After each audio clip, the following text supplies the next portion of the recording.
High above Athens, fighter jets track a 737 as it circles the city. 522, do you read? Over. There's no answer from the passenger plane, but there is someone at the controls. More than 100 people are on board. Everybody's mind was going to a hijack or terrorist. There is one person moving in the cockpit. Repeat, there is. What happened to the crew and passengers? 522, do you read? Over. And who is flying the plane? Helios 522, do you read? Over.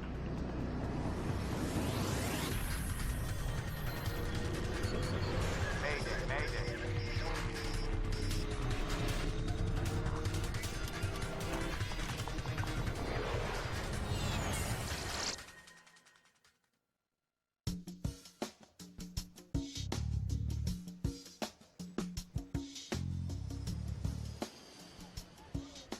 Early morning, August the 14th, 2005. The cabin crew of Helios Airways Flight 522 are preparing for their trip from the island of Cyprus to Athens, Greece. Sure is a beautiful day. Maybe I shouldn't have come in. Andreas Prodromou is 25. He isn't supposed to be working today, but he's taken the flight to spend some time with his girlfriend, who also works for Helios. It's the sort of day I'd like to be out flying. Oh, you will, Andreas. Prodromou is a flight attendant now, but he has bigger plans. One day, he wants to fly for Helios.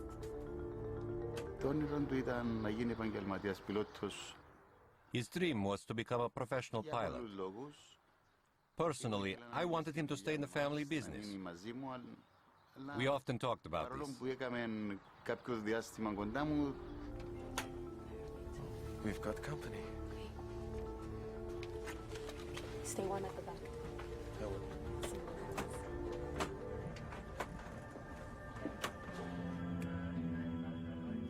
In the cockpit, the flight crew is occupied with the daily routine of preparing their jet for takeoff. Right today. Captain Hans Merten is an East German, a contract pilot hired by Helios for the busy holiday season. Are you almost through? Pardon? You almost done. Nearly. Body over. His co-pilot is from Cyprus. Pambos Charalambous has been working exclusively for Helios for the last 5 years. Before beginning any flight, crews are required to perform dozens of checks on various pieces of onboard equipment. It's a routine but necessary procedure. Doors closed. Sorry, could you store trays on your seat back? Helios is a charter airline with low-cost fares to Greece. It's a summer weekend and the plane is filled with families. In all, there are 115 passengers on the morning flight. If you need any more help, let me know. We're just about to take off. They are low fare, no frills. They don't even serve you refreshments during small sorts of flights. But they offer another possibility for the budget-minded traveler. Paros Dimitriou and Maria Rikou are traveling to the Greek island of Patros. They've just got engaged. They booked this holiday a month or more than a month ago. It was like a honeymoon for them. Flight attendants, please take your seats. Prepare to take off.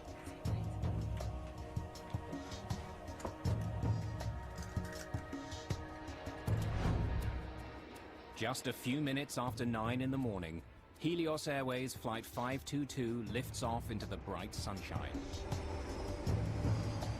Nicosia Area Control, this is Helios 522. Request cruising at 340. Helios 522, you are cleared to climb to 340. Have a good day. Set 340, 340.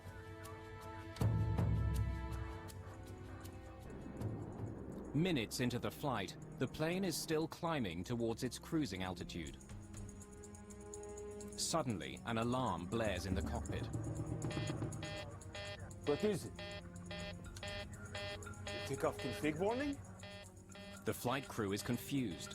The takeoff configuration alarm normally only sounds on the ground. It tells pilots their jet isn't ready for takeoff. The crew doesn't know why it's sounding now. Uncertain what the problem is, the captain radios the Helios Operations Center at Larnaca Airport back in Cyprus. Operations, this is Flight 522, over. Flight 522, what can I do for you? We have a takeoff config warning on. Pardon? Our takeoff config warning is on. I'm sure it's nothing. I'll let you know when we level off. With the first alarm still beeping in the cockpit, things become even more confusing. Their master caution alarm goes off. It could indicate that some systems on board are overheating. We now have a master caution. I'll get you an engineer. 522, just a minute.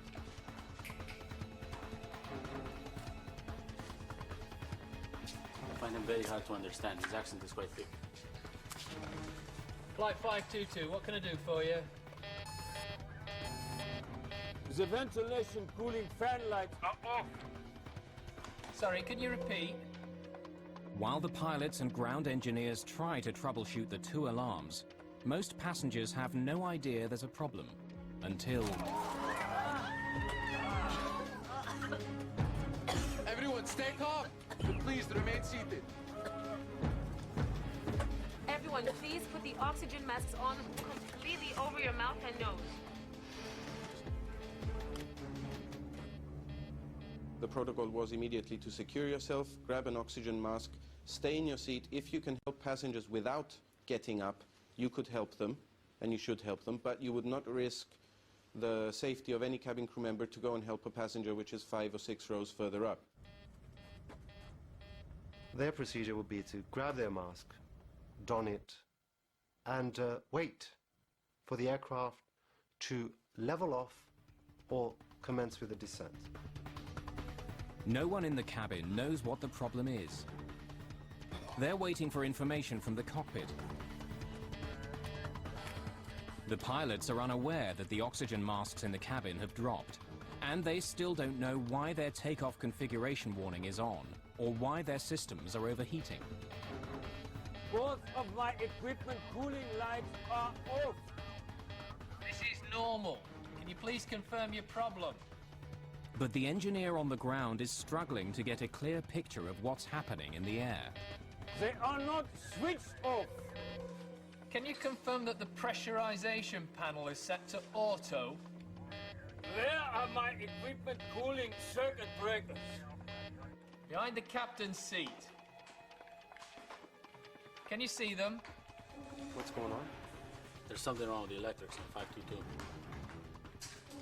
I had something to pick up from operations, so I was there. I figured, oh, not again, one of our problems. So I left. Oh, good luck. The problem doesn't seem serious, but as the plane continues to climb, passengers still haven't received any information from the cockpit. Helios 522, can you see the circuit breakers? And now the engineer on the ground loses contact with the aircraft. Helios 522, can you hear me? It's less than 30 minutes after takeoff, and Flight 522 is still on course. The plane is high above the Mediterranean Sea and headed straight towards Athens. Helios 522, can you hear me? Shortly after leaving the island of Cyprus, 2 different alarms had been triggered on the plane. The flight crew was trying to solve the problem with the help of ground engineers. But now radio contact with the plane has been lost. Air traffic control can't get any response from the captain or co-pilot. The flight to Greece normally takes an hour and a half. But the passenger jet has been in the air for over 2 hours, circling in a holding pattern. We heard that there was an airplane which was flying into the Greek territory and had no communication. Everybody's mind was going to a hijack or to terrorists.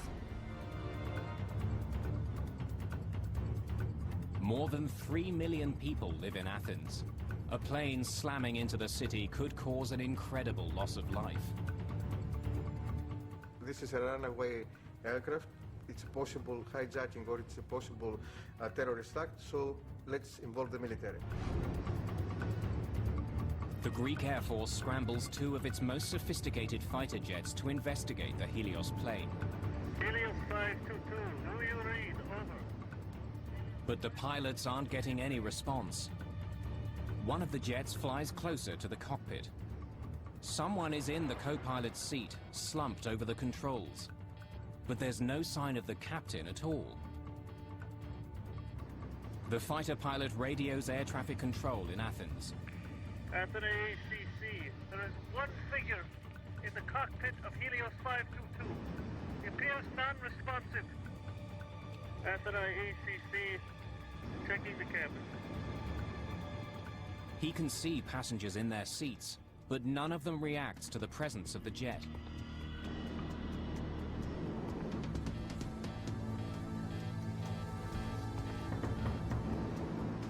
Then the pilot sees someone moving in the cockpit. Athens control, there is one person moving in the cockpit of Helios 522. Repeat, there is one person inside the cockpit. Helios 522, do you read? Over. Helios 522, over. Flight HCY 522, this is Athens radar control. The F-16s continue shadowing the jet, but there's no response at all from the cockpit. One of them was actually in a shooting position behind the 737. The other one was nearby the cockpit and he was trying to communicate visually with the person in the cockpit. Suddenly, the 737 turns left and begins to quickly descend. Athens ACC, Helios 522 turning sharply, following down. From more than 10,000 meters, the plane drops towards the ground. Then, 2,100 meters above the ground, the person in the captain's seat acknowledges the fighter jet for the very first time. But no words are exchanged. Neither the fighter pilot nor local air traffic control can make radio contact with the jet. Just after 12 o'clock, almost 3 hours after it took off from the island of Cyprus, Helios Flight 522 slams into the ground.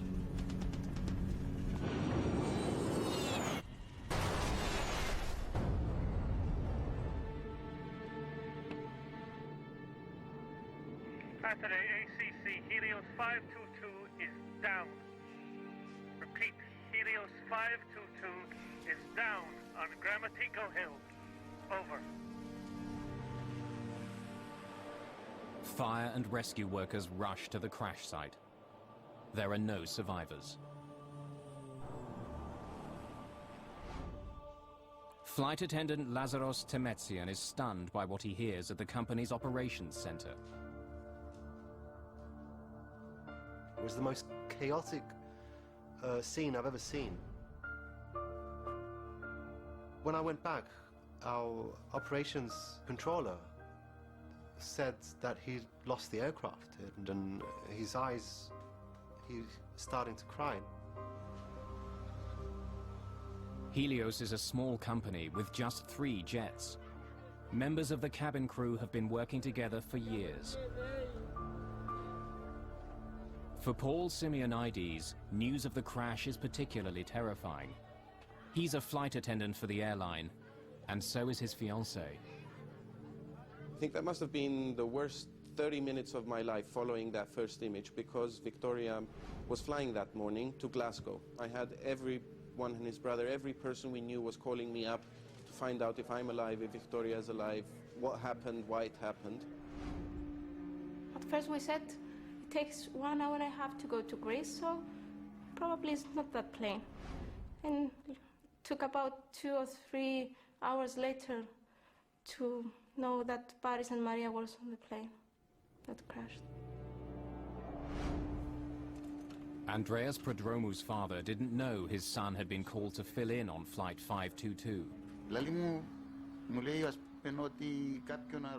I was told that Helios aircraft was lost by radar, and air controllers couldn't contact it. I got worried. I called Andreas's phone. He always had it on, and unfortunately, he wouldn't answer. After that phone call, I felt as if the ground was pulled out from under my feet. It's the worst air crash in the history of Greece. Most of the 121 victims are from Cyprus. The small island nation declares 3 days of mourning following the crash. It's an eerie disaster. For over an hour, air traffic controllers watched the passenger jet fly in radio silence closer and closer to Athens, with no idea what was happening inside the jet. Now, piece by piece, investigators are trying to find out. So we climbed over the hill, and there we were, facing this situation, which was beyond any description. I saw a great area in front of me, which was burning. It was black. Burning, people spread, pieces of the airplane. It is a truly nightmarish sight. I hope that I never experience it again. It was terrible, just terrible.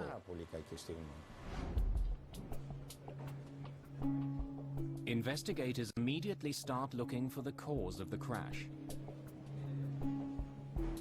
In the early days, their efforts take a frustrating turn. They recover the box containing the cockpit voice recorder, but the recorder itself has been thrown clear. It was difficult for us because we first found the case of the CVR very badly damaged, and we could not find the machine itself.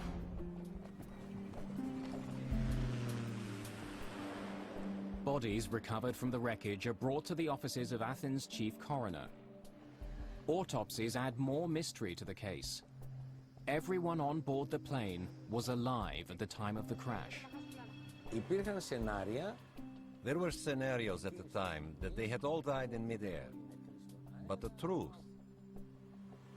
they did not die from inhaling a toxic substance in the airplane or from an explosion. These people died on impact.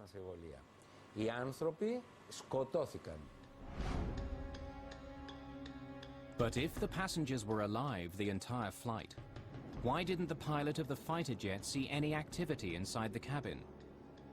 And who was at the controls as the jet circled over Athens? When investigators find tissue samples in the remains of the cockpit, they make a stunning discovery. The person at the controls of the plane when it crashed was flight attendant Andreas Prodromu, a last-minute addition to the cabin crew. But why was he in the cockpit? Was he trying to save the plane? Or did he deliberately fly it into the ground? Several days after finding the outer case of the cockpit voice recorder, investigators find the recording itself. When Chief Investigator Tsoulakis listens to the final moments of the flight, it answers a vital question. Mayday. This was no terrorist act. Flight 522. Prodromu was calling for help. Mayday. Tsoulakis hears 5 separate maydays on the tape, even though none of them were heard by the air traffic controllers. From the first moment that they saw someone in the cockpit, believe me, I was certain it was Andreas. He wasn't a coward. He knew something about planes, and he had the capacity to do something.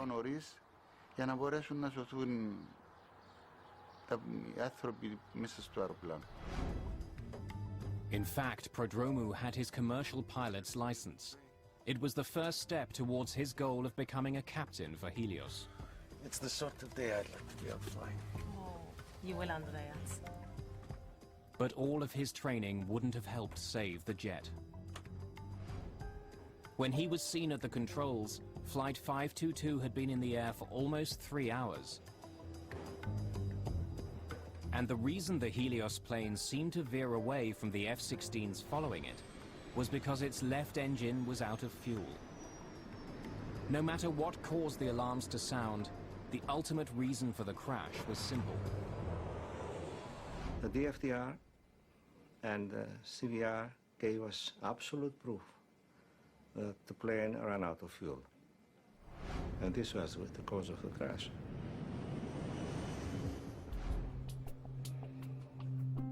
Soulakis now knows who was in the cockpit of the plane and why it crashed. But to fully understand the mystery, he needs more information.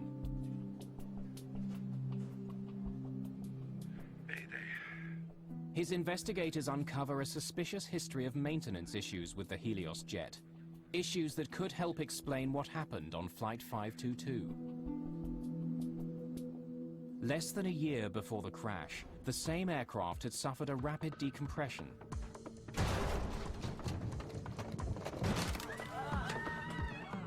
Lazaros Temetsian worked on that flight. I was in the back of the aircraft at the time. There was a loud metallic bang, a clanging sound, and the oxygen masks dropped in the cabin. Every step I was taking was difficult. It was hard to move, hard to breathe. In fact, I was starting to pant. I was panting for air. As the plane began an immediate descent to 3,300 meters, all Temetsian could do was remain strapped in and wait. Once the plane reached a safe altitude, Temetsian inspected the rear door and was shocked by what he found. I noticed that the aft service door was not fully locked. The hinges on the top and the bottom of the door were kind of displaced. I could pass my hand right through. There were no injuries, and the plane made an emergency landing, and the door was inspected. There were more recent problems as well. A Helios ground engineer tells Soulakis that on the very day of Flight 522, the 737 had another problem with its back door. When we checked the flight log for the trip, we saw that we'd have to do some unscheduled maintenance. The plane had arrived in Cyprus just after midnight on August the 14th. The cabin crew had heard loud banging noises and saw ice on the rear service door during the flight. It was scheduled to take off again just hours later. Soon after it landed, engineers began checking the problem. To make sure there's nothing wrong with the seal on the door, the engineers run a pressurization test. During normal flight, a plane's engines force air into the cabin. To ensure oxygen circulates during the trip, small valves in the rear allow some of it to leak out. A pressurized airplane essentially is sort of like a pressurized can. When we pressurize the airplane so that the people inside can survive the environment that the airplane likes to operate in. Switching digital pressure control unit from auto to manual. Without the jet's engines running, the engineer uses the plane's auxiliary power unit to force air into the aircraft, and the cabin is pressurized for several minutes. It's like looking for a leak in a tire. In this case, what you're having to do is pressurize the aircraft, use a barometer essentially to monitor the pressure inside, and look for leaks that way. But there's no indication any air is escaping through the back door. In this case, they felt that it was all right, and they completed the test. The entire jet seems to be in good working order. After performing a series of additional routine maintenance procedures, the engineers signed off on their technical log. Investigators are faced with a dead end. Explain again how you tested the pressure. An explosive decompression could have explained the tragic events of Flight 522. If the oxygen had been suddenly sucked out of the jet, everyone on board could have been overcome. But not only did engineers check the problem, when the F-16s approached the plane near Athens, no damage was seen. There was no indication that the fuselage was punctured. Investigators are still struggling to solve the mystery. What had overcome the passengers and crew of Helios Flight 522? And why was one flight attendant apparently unaffected? The discovery of one small switch holds the key to the entire crash. The crash of Helios Flight 522 is one of the most mysterious air disasters ever.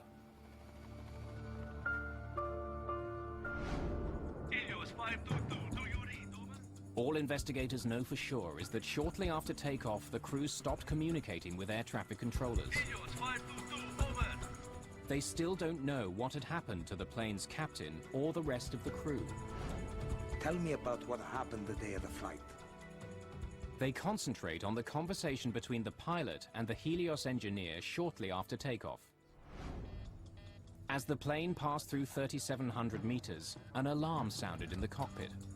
Operations, this is Flight 522, over. Flight 522, what can I do for you? We have a takeoff config warning on. Pardon? Our takeoff config warning is on. Usually, the takeoff config warning is only triggered on the runway. But wreckage recovered at the crash site reveals no problems with the plane's flaps, landing gear, or anything else that could trigger the alarm. So why had it sounded? Chief Investigator Akrivos Tsolakis focuses on a small control panel found in the wreckage of the ravaged jet. Are you sure this is the way it was found? It hasn't been moved at all. We were lucky. Finding this panel, which had the switch on the manual position, was a major one. The P5 pressurization panel ensures that passengers have enough air to breathe, even at high altitudes. Normally, pressurization takes place automatically. As the jet climbs, its engines force air into the plane as they power it through the sky. But when the pressurization switch is set to manual, both the captain and co-pilot are responsible for maintaining the cabin atmosphere using a controller. So explain again how you tested the pressure. When I went into the cockpit, I turned the pressurization switch to manual. Tsolakis learns that during the early morning maintenance check on Helios 522, ground engineers had turned the P5 switch to manual. That allowed them to use the onboard generators to test the pressure seals on the plane's rear door without starting the engines.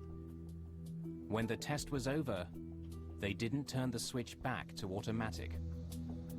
The procedure of pressurizing the aircraft has to do with setting the pressurization system from auto to manual. They were supposed to return the selector to the auto position.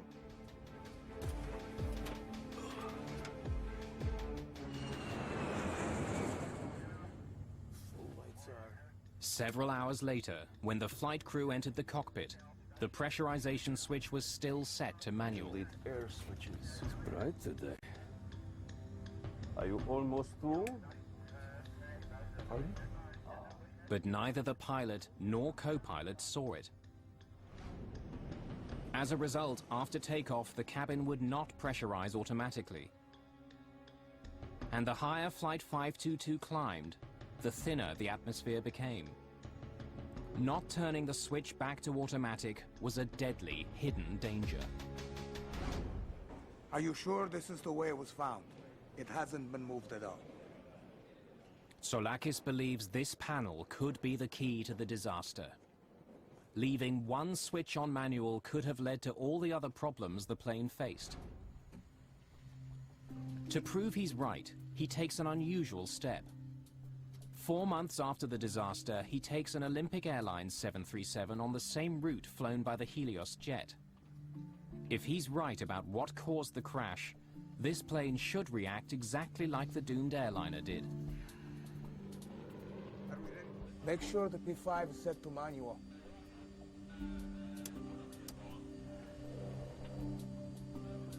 It's hard to see. In the cockpit, Soulakis has the crew turn the pressurization switch to manual. A green light indicates it's no longer on automatic. But in the bright glare of an early morning departure, the light is hard to see. As the reenactment flight climbs, oxygen is thinning quickly in the aircraft. The same thing happened on the Helios flight, triggering an alarm. What is it? The takeoff config warning? The alarm sounded, and that alarm was misinterpreted. Most of flight crew, they will never face an alarm with no pressurization in all their flight career because it's a rare event. Soulakis confirms that the alarm went off because of the dangerously low air pressure in the aircraft. But he also discovers that the sound itself is identical to the takeoff config warning. We have a takeoff config warning on.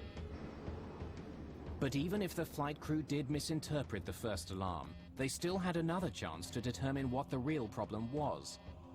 At almost 5,000 meters, the plane's master caution light flashed on and stayed on for almost a minute.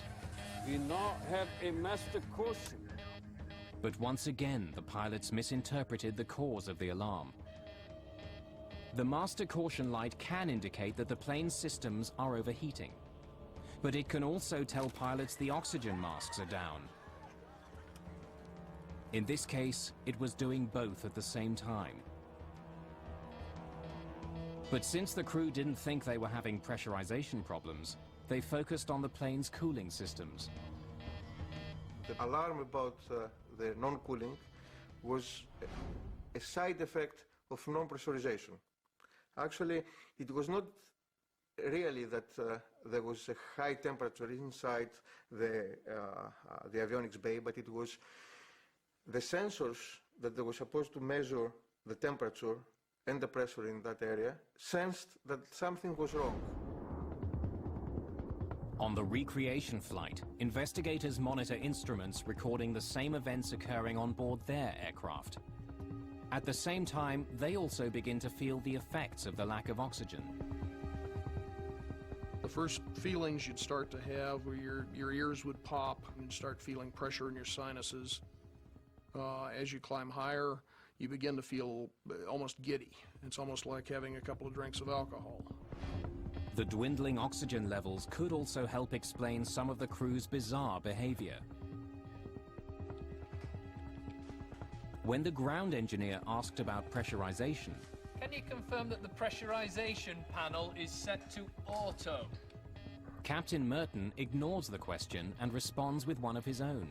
Where are my equipment cooling circuit breakers? You really don't notice it at first. It's amazing how subtle it can be in the early phases. They'd start feeling dizzy. They begin to lose the ability to think coherently. In a way, it traps you into the situation. You can't react to anything. Eventually, you're going to lose consciousness. Soulakis believes that the captain may have been checking on the circuit breakers behind his seat when he and the co-pilot finally ran out of air.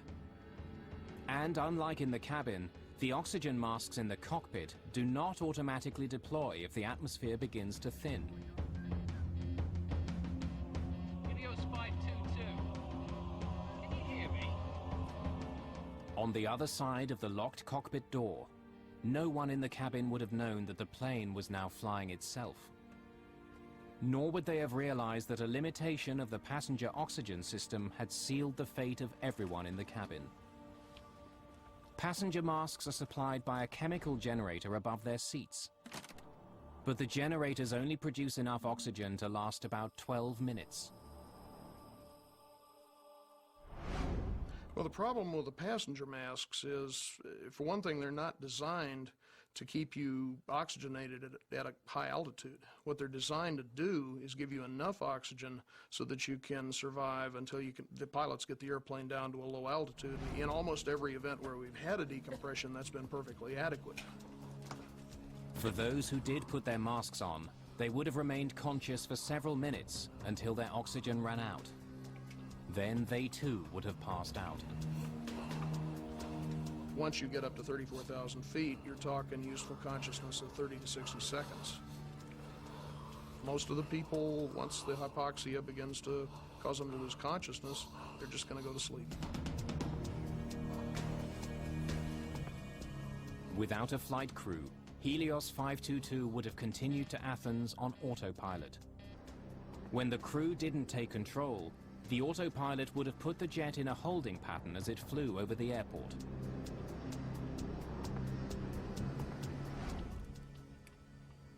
Exactly the same thing will happen on the reconstruction flight if cabin pressure isn't restored.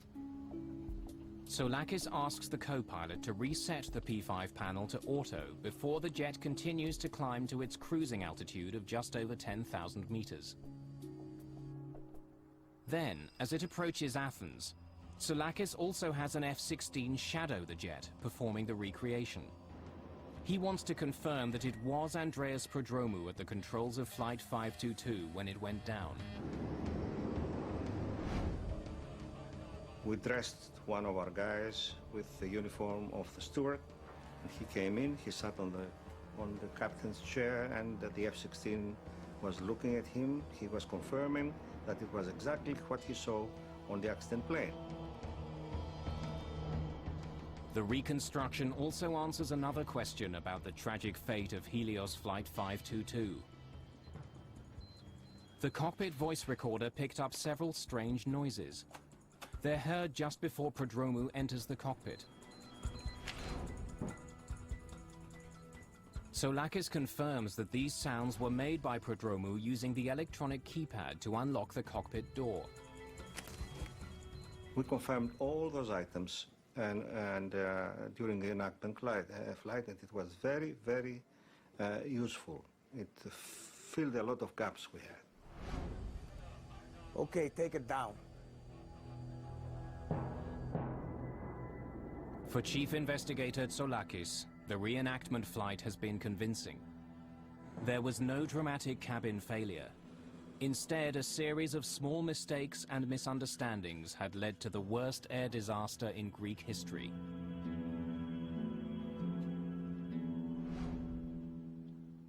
"15 months after the crash, Greek authorities released the official report on Helios Airways Flight 522. But mysteries remain. What was happening in the cabin while the doomed airplane flew towards Athens? And why was Andreas Prodromou the only one conscious at the very end? The crash of Helios Flight 522 was the worst disaster in the history of Greek aviation. The final accident report details a tragic series of oversights and false assumptions made by the flight crew. But what the final report does not do is explain what happened in the cabin of the plane. What actions did the flight attendants take? And why was Andreas Prodromou still conscious after almost 3 hours? Interviews with Helios safety instructors and crew members paint a tragic picture of what may have occurred. Everyone, please put your masks on. We're not sure what the trouble is, but remain calm and please remain seated. Prodromou was sitting at the back of the cabin. When the oxygen masks fell, he would have waited for instructions from the cockpit. The flight attendants sitting at the front of the plane would have done the same, but none of them would have waited forever. We made it an issue at Helios to emphasize that cabin crew should not entirely depend on their procedures, but to think on their feet and to adapt to any impending situation. In most depressurizations, the plane descends quickly. But as minutes passed on the Helios flight, the plane continued to climb. Unsure of what was going on, Prodromou would have tried to contact the flight crew. Captain Merton. But he gets no response. Can you give us an update, please? Captain Merton. With no word from the cockpit, he would have soon realized that this was not a typical depressurization. When there was no call out from the cockpit and the aircraft didn't start an emergency descent, there was absolutely no protocol. They would be winging it.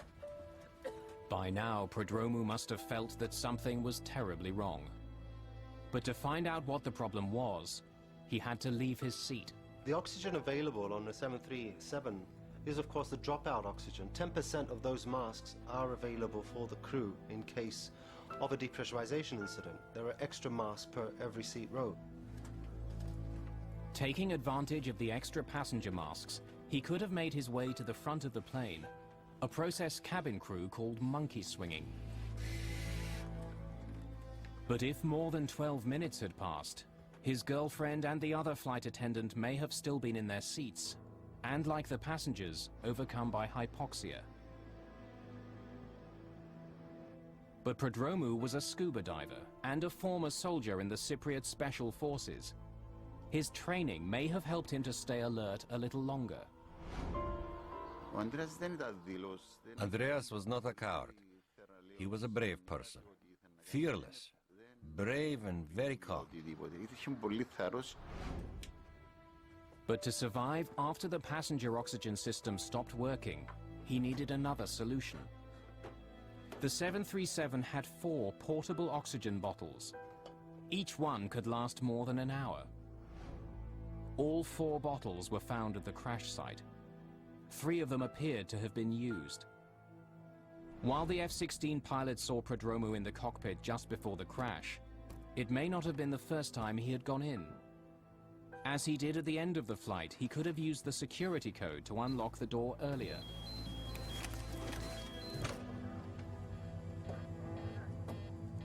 The procedure would be to enter the flight deck via the cockpit door. Initially to bang on the door, and then, if no response is forthcoming, to enter the code and enter the flight deck. During the accident investigation, DNA was discovered on an oxygen mask in the cockpit that matched the co-pilot's. It's possible Prodromou used it to try and revive him. You can still revitalize somebody for quite an extended period of time if you get to them before major brain damage is set in. And that's somewhat a variable situation depending on the person, depending on how long they're exposed to a high altitude. But if he was in the cockpit earlier, why did he leave? No one will ever know. Probably was a little bit disoriented, a little bit confused. He's reacting a lot slower than he normally would. What was his state of mind? What was his physical condition? We think that he knew what was really the problem, but is that the real situation? It's a real question. After 3 hours in the air, everyone who didn't have bottled oxygen would have been unconscious. As it approached Athens, Flight 522 was now a ghost plane.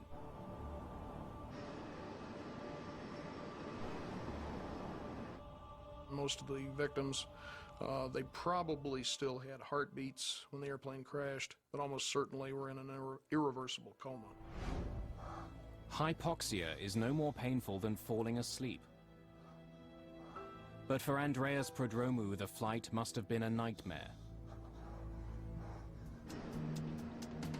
As the F-16s roared to meet the jet, and with his oxygen running out, he must have known that he too was almost out of time. Yet to the very end, he didn't give up. Prodromou made one last attempt to save the plane. When he returns to the cockpit, the young flight attendant who dreamed of becoming a pilot calls for help. But no one can hear him. probably because the radio was still tuned to Larnaca, the airport on Cyprus where the flight had taken off. Fighting hypoxia and struggling to control an airplane larger than any he had ever flown, Prodromou was in an impossible situation. Even if he could have landed the plane, it was now too late. Flight 522 was out of time and fuel.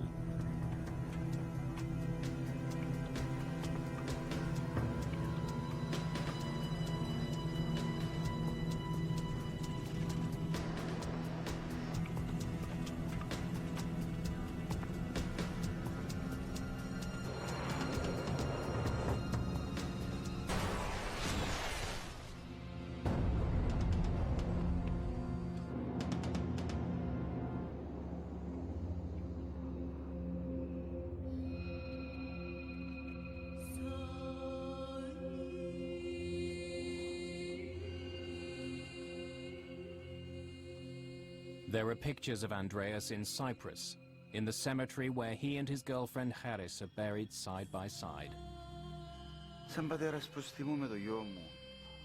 As his father, my son is in front of me. Wherever I go, he's always there.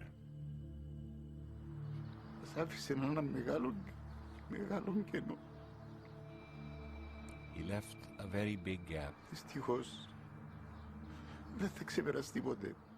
We will never get over it.